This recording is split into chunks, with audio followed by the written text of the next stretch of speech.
welcome back to the All Mermaids channel.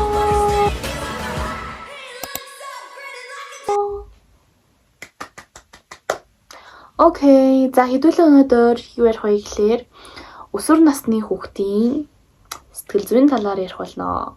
Би одоо 18 нас арай хүрээгүй байгаа. Тийм болохоор яг өсвөр насны дээр явж байгаа л гэсэн үг байх. Teenage years.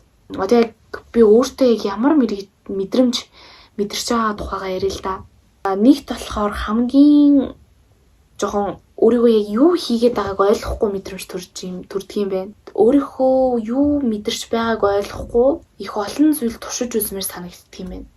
Одоо жишээ нь би амар гоё дуучин хараад ёо би яг ийм дуучин болмоор байна гэдэг ч юм уу. Эсвэл амар юм гоё онгоцны нисгэгч хараад эсвэл онгоцны үйлчлэгч хараад би яг энэ их чиг болмоор байна.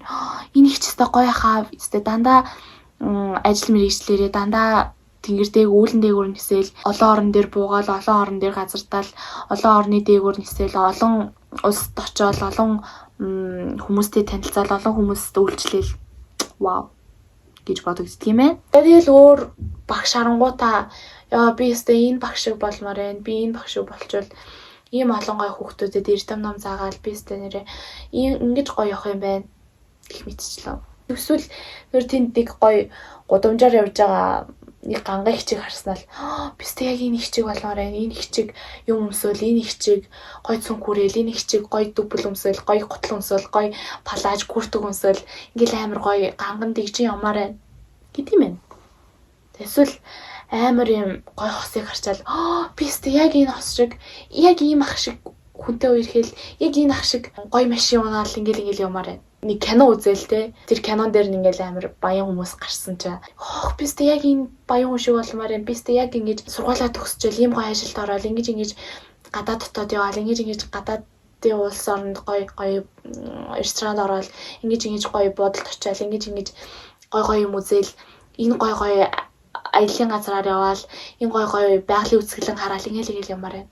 Би өстой гоё яг энэ их чиг мөнгөтэй болмоор нэг кино үзчихэл бистэ яг энэ жүжигчин болмоор энэ бистэ яг энэ их чиг яг ийм хөөрхөн тэгээд яг ийм тургай яг гоё цүнхтэй гоё ааштай ийм гоё ихч болмоор байна. Инфлюенсертэй их чиг харснаа бистэ яг энэ их чиг ингэж гоё аялал ингэж олон орноор аялал бистэ яг ингэж хайлайттай дөрвмээр байна. Сауди Араб, Америк, Таиланд, Итали, Ром, Итали, Франц, тэ Герман, Солонгос, Япон бүх газруудаараа аялмаар байна. Бистэ яг энэ их чиг ийм гоё мөнгөтэй болж байгаад ийм гоё нөхөртэй болоод ийм гоё баян нөхөртэй болоод ингэж ямаар байна гэж бодогдт юм байна. Вау. Энэ бол гайхалтай. Би сая ямар 4 минут гаруй яг энэ зүйлийг уншлаа тийм үү. Гэтэ яалтч би яг тийж санагдсан юм байна. Би яагаад өсвөр насны сэтгэхүй талаар тэгэд бас түүнийг яаж давах тухай ярьж байна вэ гэхлээр миний ингэж хийж байгаа бодож байгаа зүйлс бусад хүмүүстээс бодогддөг юм болов. Би яг өөрөө 18 нас хүрээгүй болохоор давсан тухайгаа яриад байвал жоох сонир санагдах юм байна да гэж бас бодоод тэгээд яг өөрөө мэдрэж байгаа зүйлсээс та бүхэндээ хуваалцлаа. Энэ бол энэ бичлэгээр гаргалаа. Тэг яг энэ сэтгэл зүгийг яаж давах хэрэгтэй вэ? Одоо би чинь оюутан штэ. Тэгэнгүүт гудамжаар явж байгаа нэг гоё машин таахыг харснаа л энэ сте ямар баян бэ гэл. Эсвэл би яг энэ гоё машинтай олмоор байна. Ямар гоё үгийн машин бэ? Ямар гоё маркийн машин бэ гэж бодогдоод. Ер нь бол яг миний насны дээр байгаа хүмүүсийн хүүхдүүдийн 90-19% нь л яг над чиг ийм сэтгэл зүйтэй байгаах гэж бодож байна. Одоо болохоор би арай өөр өнцгөөс хардаг болсон. Өмнө нь бол яг ингэж л боддог байсан л та. Ингээд би тийм ч юм болмоор байна. Гоё юм харснаа л ингэж юм болмоор байна. Ихэл амархан юм ярьдаг те. Гэтэл яг тэр хүнд яг юу тохиолдсон, юу даван тулсан, ямар их төвчээр хатуужил хичээл зүтгэл гаргасныг би мэдэхгүй байж ич. Зүгээр л их амархан юм яриад идэг хүн байсан. Одоо болохоор жоохон хөрсөн дээрээ буугаад гэх юм уу? Би энэ хүн шиг, энэ ах шиг, их чиг болмоор байна гэхээ бас жоохон дарсаа. Яаж дарсан бэ гэдэг ухаанаас тайлбарлая. Зүгээр л төлөвлөгөө гаргах хэрэгтэй мөлий. Тийм төлөвлөгөө. Little things make the big difference гэдэг үг байдаг да. Цан зүйлс ч гэсэн том өөрчлөлтийг авчирдаг гэж. Тэгэхээр чи одоо л өөрийнхөө гол баатар нөхгүй юу? Чамайг хичнээн цагаан морьтой ханхуу ирээд аврахгүй, цагаан морьтой хүн ирээд чамайг нэх ганган болгоол, нэх хөөрхөн болгоол, нэх баян болгочихгүй. Чи яг өөрийнхөө баатар ахгүй юу? Тэгж хэлэх болсон өөртөө. Мэдээж чи 5 жилийн дараа, 10 жилийн дараа ямар болсон байхыг би мэдэхгүй. Одоо чи яг миний бичлэгийг ингээд үзчихээ. Би чамаараа бахарах чинь. Хотхон жаргалаа. 5 жилийн дараа хотхон жаргал. I love you so much. Би чамайг ямар их зүйлийг туулсныг мэдчих байна. Гэтэ you can do it. Чи чадчихсан байна гэж хэлмээр байна. Энийсээ би future me өөрийнхөө ирээдүйн хэлбэрт зориулж хэллээ шүү. Хамгийн гол нь ингээд ярьж ах үе маань дахиж хизээч ирэхгүй учраас би өмнөх бичлэгүүд дээр ч гэсэн хэлсэн. Миний одоо ингээд цаг хугацаа ер нь ирэхгүй буцаж. Тийм болохоор одоо байгаа цаг үедээ л өөрийгөө хайрлая, өөрийгөө цэнэглэе, тий? Өөрийгөө дайчилж их зүйл ухааръя гэж л юм л да. Хамгийн ихэнд хэл сурах хэрэгтэй байна. Англи хэлээс гадна бас өөр нэг хэлтэй бас байх хэрэгтэй байна. Учир нь хэл сурах хүний тархич нь айгу богинохон байдаг гинэ. Чи 30 хүрээд ч юм уу 20-д гараад чиний хэл сурах процесс чинь жоох удаашрна. 40-50 хүрэнгууд бүр удаашрна гэж байгаа. Тэгэхээр одоо л яг өөрийгөө дайчилж, өөрийгөө хатуу дэглэмтэй болгож иж чи ирээдүйд харамсахгүй амьдарч чаднаа гэж хэлэх гээд байгаа. Хоёрт нь болохоор өөрийгөө хөгжүүлэх, хүүхний хөгжлийн тал дээр сайн ном унш. Тэр ном уншсан зүйлээ өөрийн болгож авах хэрэгтэй. Мэдээж чи 1000 өглөө эрт босвол ихийг сонсно гэж 1000 уншихаас илүүтэйгээр зүгээр л нэг өглөөс босоод үзэлтэй. 6-д ч юм уу, 5-д ч юм уу босоод үзэлтэй. Оройн нь яг хэрэг зүйлс хийсэн зүйлээ ингээ хар тэгэхэд л зүгээр тэр номон дээр бичсэн байгаа ишлэлгүй чиний ухамсар чинь nice. Нэрээ би өнөөдөр зөндөө юм хийсэн биз дээ. 19 гэж босоод юмаа бүтээхээс илүүтэйгээр би өглөөс тосчвол улам илүү ихийг мэдэж, ойлгож, ухаарч ойлгох юм байна гэдгийг мэдээд байна. Хоёрт болохоор өөртөө тавих тэр шаардлага багаар хэсгэх юм уу да. Өчигдрийн биегээсээ би өнөөдөр л ахих хэвээр. Тэгэхгүй өчигдрийн биетэйгээ өөрийгөө харьцуулаад улам дор болвол бүр бүтэхгүй байхгүй юу? Тийм болохоор аль болох өөрийгөө хөгжүүлэх хэрэгтэй. Өөрийнхөө тэр байгаа чадварыг хөгжүүлэх хэрэгтэй. Өөрийнхөө хийж чадах потенциалыг илүү нэмэгдүүлэх хэрэгтэй л гэж хэлэх гээд байгаа. Тэгвэл чи аяанда тэр онгоцны нисгэгч байна уу? Онгоцны үйлчлэгч байна уу? Тэр гой хувцалсан ихч байна уу? Тэр гой машинтай ах байна уу? Өсөөсөө чи тийм л болно. Ганцхан ерөөсөө ханж болохгүй өөртөө. Би сайн юм чинь, би мундаг юм чинь гэж болохгүй гэсэн үг. Би үргэлж шинийг эрэлхийсээр байна. Би үргэлж шинийг сурсаар байх болно гэсэн ойлгох концептыг өөрийнхөө толгойдоо суулгана гэсэн үг. Ийм бичлэг дээр бас цагийг үр бүтээлтэд өнгөрөөх талаар бас ярих гэж бодсон. Нөгөө англи хэл сурахаас гадна өөр хэл ингэ сурмаар байгаа байхгүй одоо bilingual, multilingual олон хэлтэй хүмүүс шиг болъё гэж бодсон байхгүй юу? Одоо жишээ нь би англи нэг үг сурлаа гэхэд за би орос хэл сурмаар байна гэвэл орос хэлнийхээ үгийг монголтой англи орчуулгатай ингээ 3 хэл дээр орчуулна гэсэн үг. Одоо жишээ нь прости я уснуул гэдэг үг нь уучлаарай би унтчихжээ гэсэн үг байхгүй юу? Англиар болонгууд I fell asleep гэж орчуулагдана. Өөр нэг үг нь болохоор Франц үг байхгүй юу? Le bonheur choisis son toujours factory гэдэг нэг дээр цээжилжсэн. Тэгээд энэ үг нь болохоор англиар болохоор good things are always with you гэдэг үг. Монголоор орчуулвал сайхан зүйлс чамтай үргэлж хамт байдгаа гэсэн утгатай өгүүлбэр байхгүй юу? Ганцхан нэг зүйлийг энэ зүйл дээр ингэж ойлгох биш. Өшөө олон ийм зүйл дээр ингэж ойлговол цээжилвэл гэх юм уу? Бас завгүй байх нэг илрэл юм уу да? Ойлгоцсон. Завгүй байх юм уу? Цагийг үр бүтээлтэд өнгөрүүлнэ гэхээр нэг дандаа ном уншиж явах юм шиг бодоод идэг зарим хүмүүс.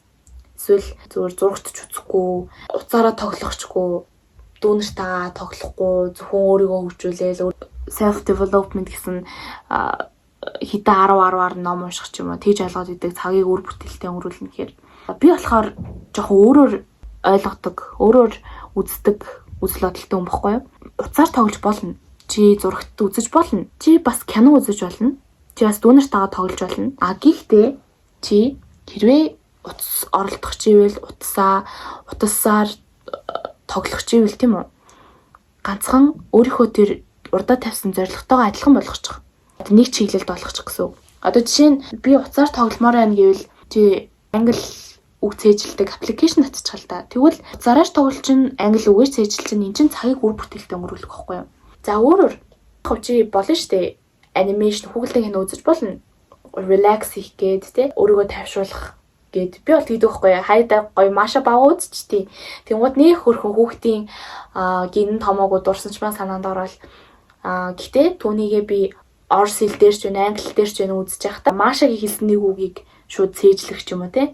Тэр дороо ямарваа нэгэн өөрийгөө хөгжүүлэх тал руугаа хувиргачдаг гэх юм уу? Би ингээд нэг хайрын кино үзмээр байна л да. K-drama, солонгос драма үзмээр байлаа гэж бодоход түүнийгээ би англи сабтайтлтай үзье л да.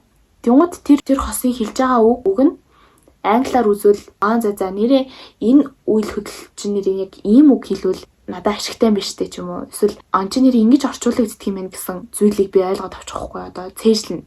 Одоо жишээ нь би ингээ кино театрт Sonic гээд хоёр дүүтэйгээ эгчтэйгээ хамт ингээ дөрүүлээ үзэж байгаа байхгүй Sonic Hedgehog 3 та нар үзег бол үзээрэй заяа. Үнэхээр хөөрхөн. Би Sonic-ийг нэг амар фэн биш аахгүй юу. Тэгсэн чи тэр кино үзээд би баг Sonic-ийн фэн болсон.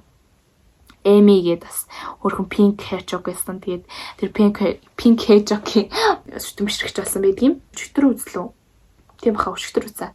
By anything necessary means гэдэг үг одоо тэр кинон дээр гарлаа гэж бодъё л та. Тэр нь болохоор ямар ч хамаагүй аргаар гэсэн үг аахгүй юу? At all costs гэсэн үгтэй адилхан. Тэгмүүд би тэрийг киногоос үлзээл нэрийн эн чинь ийм үг байсан биз дээ. Ийм нөхцөл байдалд нэрээ ийм үг хэлж болох юм байна. At all costs гэдэг үгнээс өөр by anything necessary means гэд хэлжүүл илүү academic тэр хэлийг бүрэн эзэмшсэн юм шиг харагдах юм байна гэсэн нэг аргыг бас олоод авчиж байгаа гэсэн үг. Idiom нэг үйлбэр ч юм уу хэллэг тийм үү phrase тийм ойлгоод авчиж чинь гэсэн үг юм аа. Гэх мэтчлээ. Ер нь нөгөө суусан газараас шороо артгах гэдэг үг байдаг штэ. Яг тийм л байх хэрэгтэй гэж аахгүй юу? Би ингээд зүгээр штэ юу ч хиймэргүй зүгээр сумаараа штэ тий. Штэ нэр ямар ч юм хиймэргүй ингээд дургуун үрээд oh my god би өнөөдөр бүр үнэхээр би юу ч хиймэргүй байна. Бүр үнэхээр ядраад байна. I am completely exhausted. Би бүр үнэхээр ядраад байна тий. Тэгж хилэнгууд хүний тархич чинь шууд мэдээллийг ингээд шүүлтүргүүгээр хүлээж авах юм уу? Тиймэрхүү нөхцөл байдал бүрдэж тийм ээ л да. Тэгэх үедээ зүгээр сайхан дуу сонсолтой тий. Чи юм хиймэргүй байгаа л зүгээр гоё англи дуу сонсолтой. Өөрийнхөө сурмаар байгаа хэлнийхээ дуу сонсолтой. Тэгвэл ядчил нэг үгийн чи нэрийн ингэж дуудагдд юм гэж мэдлэг олоод авчих штеп гэж хэлж байгаа байхгүй юу? Тэгэхээр ер нь зүгээр суухгүй бай. Зүгээр суусан ч тэрийгэ үр бүтээлтэйгээр ашигла. Чи бүр үнэхээр унтмаар гэж бодъё л да. Үнэхээр унтмаар байна. Тэгэн гот мэдээж ингээ ядраад чи ингээ унтмаар байгаа. Ингээл юу гэдэг чинь дээ. Бүр үнэхээр цаанаасаа л нэг юм ядранг нөгөө ядаргаа нь ясандаа ордог лөө. Нэг тийм байгаад байвал чи үнэхээр гоё өөрийгөө амраачих тий. Сайхан усанд ороод тэгээд өөрийгөө ингээд бүр усанд ормоорч санагдаад байвал зүгээр л орондоо ороод ингээл нүдэ аниал гоё юм бодоол хэвтэлтэй. Байх хэвцээ өөрийнхөө бодлыг гоё ингээд англиар бодлоо. За би үнэхээр ядарч шүү гэж бодохын оронд oh my god I am absolutely exhausted. Unfortunately гэж мэгээд ингээд чи ингээд айгүй хэцүү өдрийг даван туулсан болол те ямар зүйл даван туулснаа чи өөрөө дотроо өөртөө яар дотоод хүнтэйгээ яар жишээ нь автобусанд нэг их чи айгүй надтай муухай харьцаад ингээд зөрлөөлтөө гэж бодъё л та. Тэгмээд тэр их чи ингээд бодоол the woman was oh my god unexpectedly rude for me гэдэг ч юм уу. Тэгээ ямар ч гинтийн надад айгүй бүдүүлэг хандсан гэдэг ч юм уу ингээд нөгөө сурсан одоо саяхан үг цээжлэх аргыг л бас ашиглах баггүй юу. Шинэ сурсан үгээ яг тэр ядарч явах процесстай ингээл бодоол За би rude гэдэг үг мэдэхгүй байсан. Тэгээд тэр их надад айгүй муухай харсан. Тэр чи одоо rude гэдэг чинь бүдүүлэг гэсэн үг. Тийш дээ. She was so rude for me. Rude to me гэдэг ч юм уу. Something like that. Okay. За нэг иймэрхүү л байна да. Тэгээд цагийг үр бүтээлтэй өнгөрүүлэх гэдэг үгийг гоё өөртөө эргээр мэдрүүлээрээ. Мэдээж чи магадгүй гэрээ цэвэрлэмээргүй штэ. Oh my god би ингээд I hate cleaning the housework. Гэрээ ажлыг хийхээс үнэхээр залхах чинь цэвэрлэмээргүй байна гэж бодогдчихвэл чи магадгүй дууга хамгийн чанга дээр нь тавиал 1 2 3 гэж босолтоо. Чин зүгээр асуудалгүй штэ. Зүгээр 3 секундэд зүгээр өөртөө ингээд би бол хийдэг заяа. Гэт 1 2 3 гэл ингээд 3 тоо хэлчихэд би шууд гот гэл босчдөг заяа. Гот гэл. Одоо жишээ нь өглөө ингээд сэрмээргүй унтмаар санагдаад байна шүү. Тэнгууд за сонжруулаа олаа окей 1 2 3 go гэл ингээд босдог. Энд гэхдээ яг хүн бүрт яг адилхан ингээд бодогдохгүй юм аа л да. Одоо жишээ нь эмээтэй өссөн хүмүүс за босаарэ гингот босмааргүй те эсвэл эмээгийн өглөхийг сонсмааргүй болохоор босдог ч юм уу тийм хүмүүс байж магадгүй шүү дээ. Тэгээд яг ер нь өөрийнхөө хамгийн дуртай зүйлийг бодоод босвол айгүй амар. Хамгийн дуртай зүйлээ бодоод би ном унших дуртай. За өнөөдөр нэрээ тэр номыг уншчихвал өстой гоё болчихно да. За тэр ном үнэхээр гоё хэсэгтэр явж байгаа да. Одоо би гэс босчвал тэр ном уншаад ингээд гэсэн эрэг энергийг өөрөөсөө гаргах хэрэгтэй. Тэгвэл мэдээж тэмцэцүү байхгүй байх гэж найдаж байна. За тэгээд өнөөдрийнхөө бичлэгтээ хамтаасан баярлалаа. All Our Mermaids channel байла. За тэгээд дараагийнхаа бичлэгээр уулзлаа. Түр баяртай.